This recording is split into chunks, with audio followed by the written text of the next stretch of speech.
Sedangkan di dalam gua petapaan, terlihat Yinsu berusaha mengeluarkan energi sumber spiritual yang ia serap agar dirinya tak dikendalikan lagi dengan kekuatan iblis.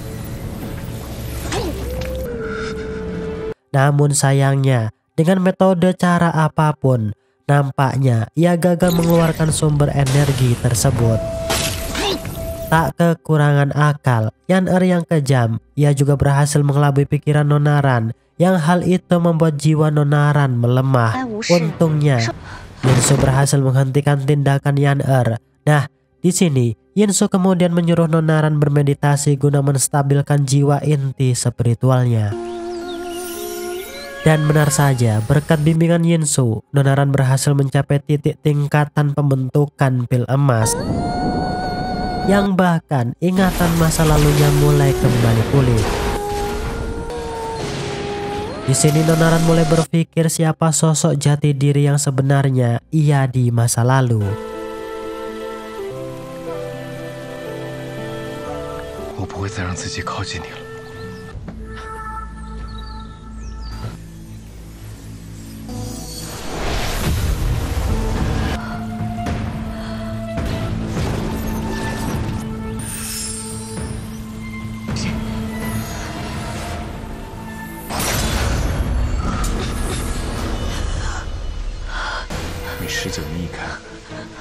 Singkat cerita, malam harinya, Nonaran mulai membaca berbagai catatan kuno untuk menemukan informasi sosok orang yang mampu membentuk formasi 9 tulang. Di sini, akhirnya ia menemukan kertas catatan yang berisikan gambaran dari simbol segel tersebut. Setelah membaca dan mencermati, Nonaran baru sadar bahwa selain 4 tetua sekte besar, Yan-Er ternyata juga bisa mengaktifkan formasi 9 tulang. Di sini, akhirnya Nonaran juga menyadari bahwa orang yang dianggap guru spiritual Muking bukanlah Muking yang asli. Di saat hendak memberitahu Yinsu, Nonaran malah berjumpa dengan Yan-Er yang sedang duduk santai di dalam ruang gurunya. Di sini Nonaran sengaja menguji wanita tersebut dengan berbagai pertanyaan serta hal yang paling disukai oleh Muking itu sendiri. Tentu Yan-Er tak bisa menjawabnya. Di waktu yang hampir bersamaan pula, Yinsu datang sambil berkata menenangkan serta meyakinkan Nonaran bahwa wanita ini benar-benar leluhur Muking. Semua perkataan itu Yinsu ungkapkan demi Nonaran agar tak mengalami kesusahan dan berhadapan dengan berbagai pendekar di kemudian hari. Nonaran yang tetap ingin membuktikan di hadapan gurunya, esok harinya terlihat ia menghadang Yan-Er di saat hendak meninggalkan Gunung Barat. Namun lagi dan lagi, Yinsu tetap berkata dan membela Yan-Er. Karena kesal inilah, Nonaran mengatakan di hadapan Yinsu jika akan meninggalkan Gunung Barat secepat mungkin. Tentu Yinsu tak menghalangi langkah kepergiannya, yang bahkan Nonaran mengungkapkan tak akan lagi kembali ke Gunung Barat apalagi bertemu dengan si Yinsu.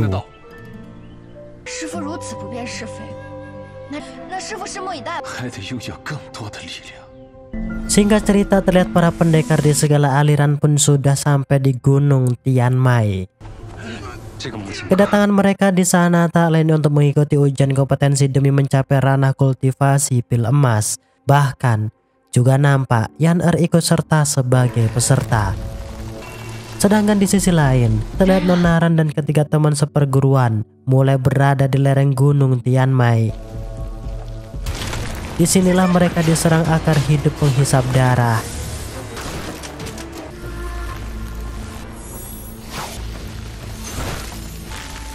Dengan kehebatan yang Nonaran miliki, tentu hal itu bukanlah hal yang sulit. Karena perjalanan menuju lokasi ujian masih panjang. Ketika kerabat Nonaran memutuskan mundur tak jadi ikut kompetisi.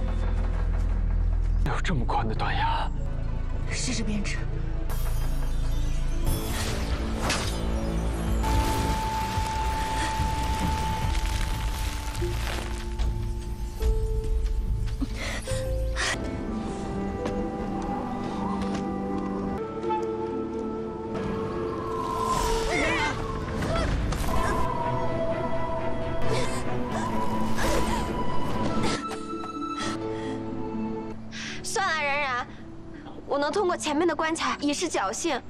我惩戒在身。主峰曾变得。 Nah, di pertengahan jalan, Nonaran kembali bertemu dengan Yan-Er. Di sana Yan-Er melesatkan serangan demi mendapatkan burung merah suci yang dijerat oleh rantai. Karena sebelumnya sudah kehabisan energi, tentu Nonaran kewalahan menghadapi Yan-Er. Untungnya, Nonaran berhasil diselamatkan macan putih yang sengaja dikirim Yinsu untuk membantu kesulitan Nonaran. Di sini, ia terlempar jatuh di sebuah tempat. Melihat keberadaan seorang pendekar tua, Nonaran menghampiri sambil bertanya arah jalan menuju puncak gunung Tianmei. Melihat keberanian serta kegigihannya, pendekar Yao menunjukkan kekacauan yang sedang terjadi. Pendekar Yao juga memberitahu Nonaran bahwa mereka telah terjebak oleh ilusi. Di sini, pendekar Yao kemudian membawa Nonaran di gua kenangan yang merupakan ujian terakhirnya. Setelah mendapatkan petunjuk, akhirnya Nonaran sampai di kolam Yinshui, tempat berkumpulnya energi murni yang dapat mempercepat seseorang naik ranah kultivasi.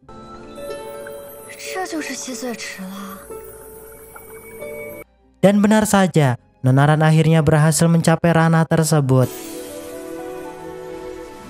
Di waktu yang hampir bersamaan, Nonaran dikejutkan kehadiran salah satu pendekar yang juga lolos masuk ke kolam Yisui. Tentu mereka saling bersaing menyerap energi murni demi mendapatkan kekuatan spiritual yang tiada tanding.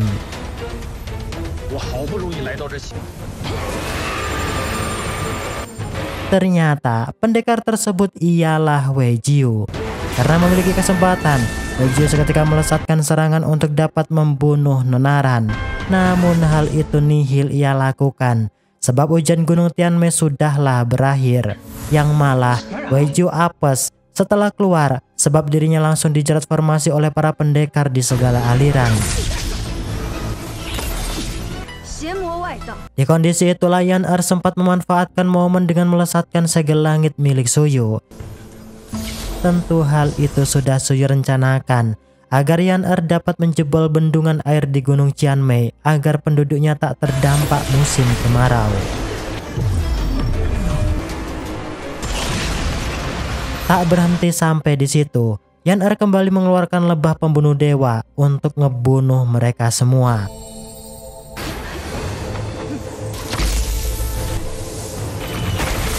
Dalam kondisi terdesak, untungnya Nonaran berhasil diselamatkan macan putih yang merupakan jelmaan Yinsu gurunya. Di sana Yinsu menggunakan ajian Rogo Kusumo demi membantu Nonaran.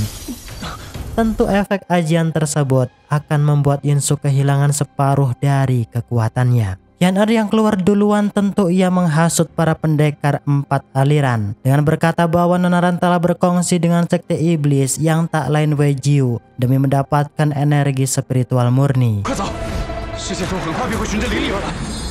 Nah, di sini Nonaran juga sempat menyelamatkan burung merah yang masih terikat oleh rantai. Namun dengan tiba-tiba mereka kembali dikejutkan oleh lebah pembunuh. Untungnya di saat terdesak, Nonaran ditolong burung merah suci yang bertransformasi menjadi burung pondik keabadian. Di saat keluar inilah Wei Jiu seketika melesatkan serangan yang membuat Yan-Er terluka. Karena pintar bersilat lidah serta adu domba, tentu Yan-Er berhasil membuat para pendekar percaya dengan perkataannya, yang menganggap Nonaran menjalin kongsi dengan sekte iblis demi bisa masuk ke kolam Yisui. Karena ulah mereka berdua yang tak bisa dimaafkan, para tetua di segala aliran melesatkan formasi pemusnahan dewa, yang hal itu membuat Nonaran dan yang lainnya tak bisa berkutik. Untungnya, dari jauh, Yinsu berhasil menerobos formasi tersebut dengan jurus ajian Rogo Kusumo.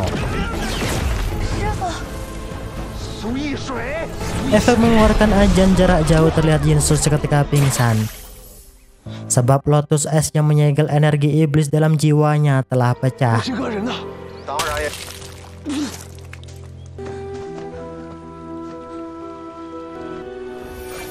Saat sadar, Yinsu seketika mengeluarkan giok perjanjian dengan maksud melebur janji antara murid dengan guru, yang artinya Nonaran tak lagi terikat dan menjadi murid di Gunung Barat.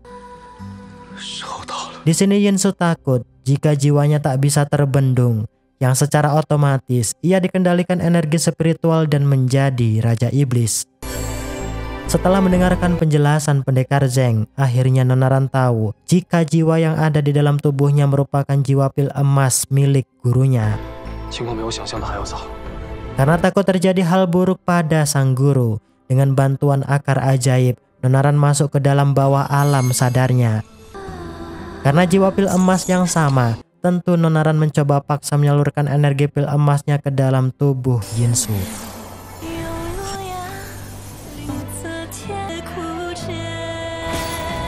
Namun setelah sadar, Yinsu kembali mengusir Nonaran untuk dapat pergi dari Gunung Barat.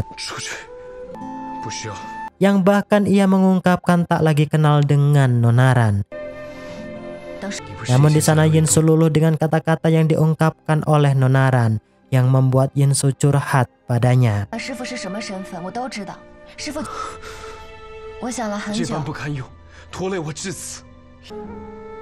Di saat Nonaran pergi, terlihat Yinsu mulai dikendalikan oleh energi sumber spiritual yang untungnya ia segera sadar dan mulai memikirkan cara untuk segera melenyapkan energi Raja Iblis tersebut.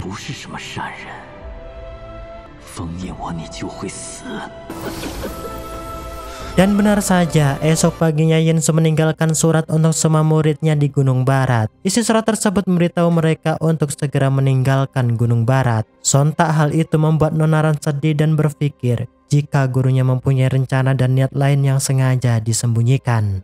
Di sini, akhirnya Nonaran tahu bahwa dirinya ialah Muking yang asli. Untuk membuktikan itu, Nonaran bergegas pergi masuk ke ruang rahasia milik Yinsu. Sampai sini, akhirnya Nonaran tahu kenapa dari awal ia masuk di Gunung Barat hingga sekarang diperhatikan dan dilatih oleh Yinsu sendiri. Tak lain, demi membalaskan budi atas kehidupan di masa lampaunya. Meski sudah mengetahui sosok jati dirinya, namun ingatan Nonaran belumlah pulih.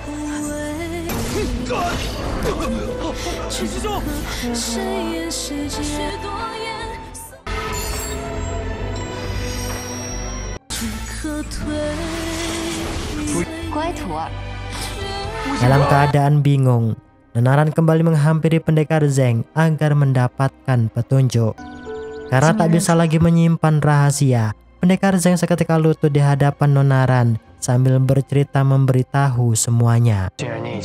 Yang bahkan Pendekar Zeng memberitahu bahwa kepergian Yinsu saat ini demi memusnahkan energi sumber spiritual secara permanen. Mengetahui jika itu tindakan bodoh, Nonaran mulai mencari tahu kepergian Yinsu dengan mengajak ketiga kerabatnya menuju istana. Karena keberadaan Yinsu yang susah ditebak, terlihat Nonaran juga melepaskan burung pelacak untuk menemukan gurunya. Sedangkan di sisi lain, terlihat Yinsu berada di ruang rahasia Suyu untuk mengambil kitab Suantian. Namun ia tak menemukan kitab tersebut, yang bahkan aksinya malah diketahui Pangeran Suyu.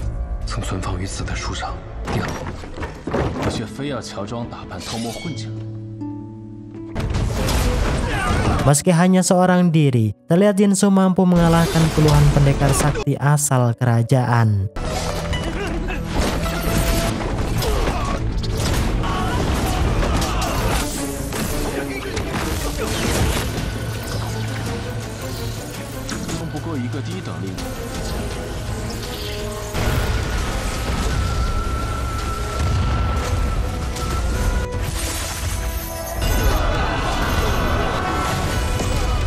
Di sana, Yinsu juga masuk ke dalam kolam demi mengambil kitab Suantian. Namun ia terkejut melihat kemunculan seekor naga hitam yang menjaga kitab Suantian.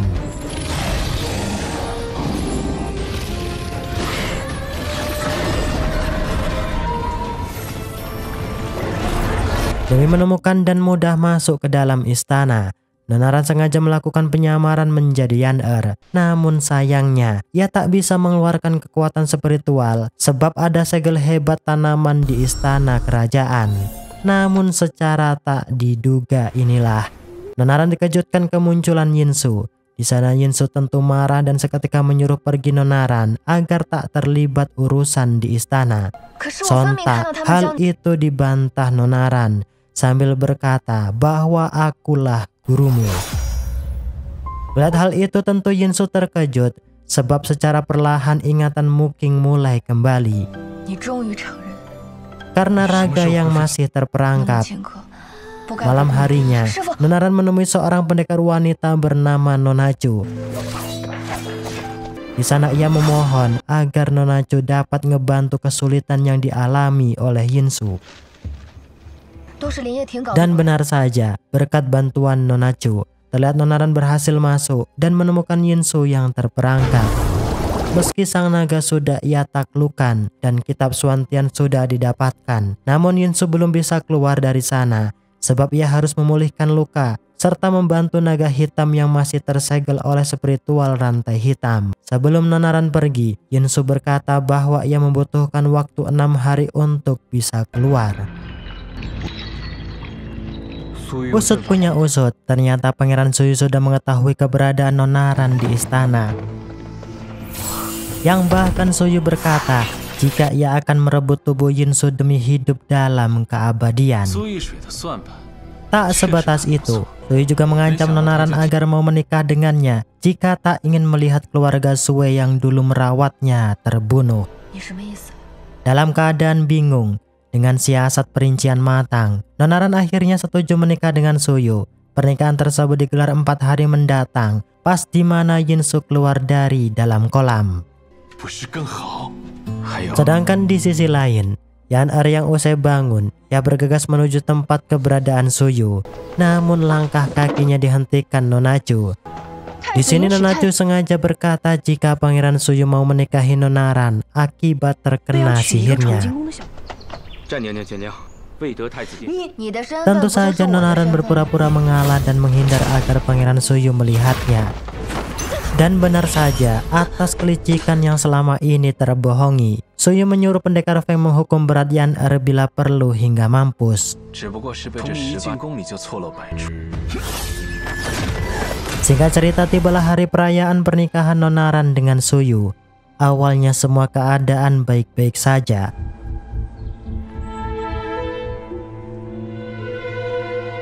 Namun keadaan tersebut berbalik ambyar saat naga hitam sudah mencapai kekuatan yang hampir tuntas. Tentu, di sana Nonaran berusaha mengulur waktu menunggu Yinsu dan sang naga bangkit. Dan benar saja,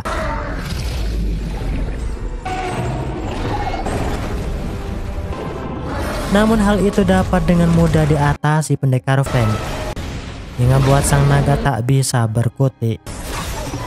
Nonaran yang hendak membantu, kekuatannya terhalang segel istana yang belum dimusnahkan. Karena tak ingin terjadi hal buruk pada Yinsu, Nonaran akhirnya berhasil menjebol segel istana.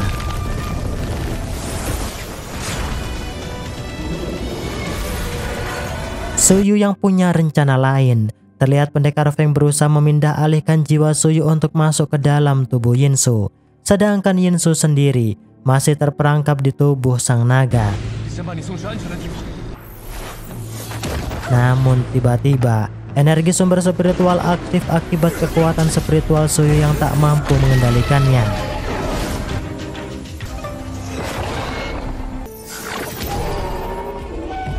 Tak ingin hal itu terjadi, Yinsu yang masih di dalam tubuh naga berupaya membawa mereka.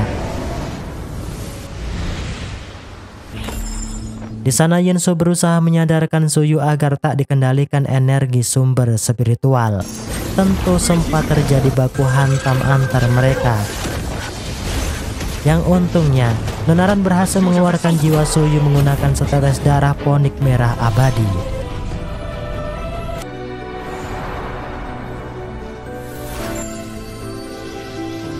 Singkat cerita, malam harinya di saat istirahat, Nonaran dengan diam mentransfer energi spiritual miliknya Hal itu sengaja dilakukan agar Yinsu bisa menyegel energi sumber spiritual secara permanen tanpa harus mengorbankan nyawa.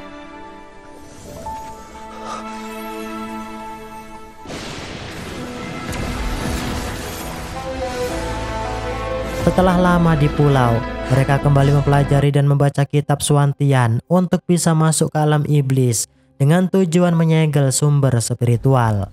血月生于幽界， Dari catatan, mereka harus bisa menemukan bulan merah yang muncul 1000 tahun sekali di ujung 我将 etan. 林泉送回幽界，我们即刻出发。 Namun di sana Yinsu dikejutkan kemunculan Yan Er yang membawa para pendekar 4 aliran. 交出林泉。 Karena tak ingin gagal, Nonaran menyuruh Yinsu pergi, sedangkan ia berusaha menahan para pendekar 4 aliran yang ada.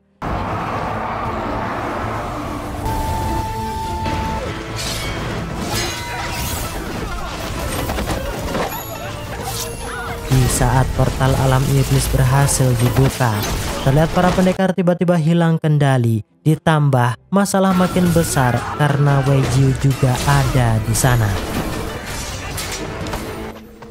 孙闪，交出林。